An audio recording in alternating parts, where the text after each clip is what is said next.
कामिनी आणि कांचन ह्या ज्या दोन गोष्टी आहेत ना, या गोष्टींच्या अति आहारी जायचं नाही. कामिनी म्हणजे स्त्री आणि कांचन म्हणजे पैसा. बघा, माणूस जर स्त्रीच्या अति आहारी गेला तर एक दिवस त्याचा विनाशच होतो. रावण त्याने जर सीतेचं हरण केलं नसतं तर प्रभू रामचंद्राने त्याचं सूड उगवलं असतं का?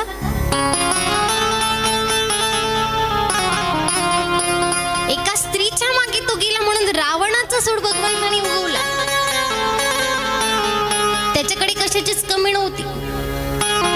म्हणून स्त्रीच्या अति आहारी जायचं नाही. स्त्री ही विनाशाचं कारण आहे.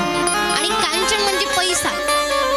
पैशाच्या जर अति आहारी गेलं तर त्यामुळे सुद्धा आपला एक दिवस विनाशच होतो.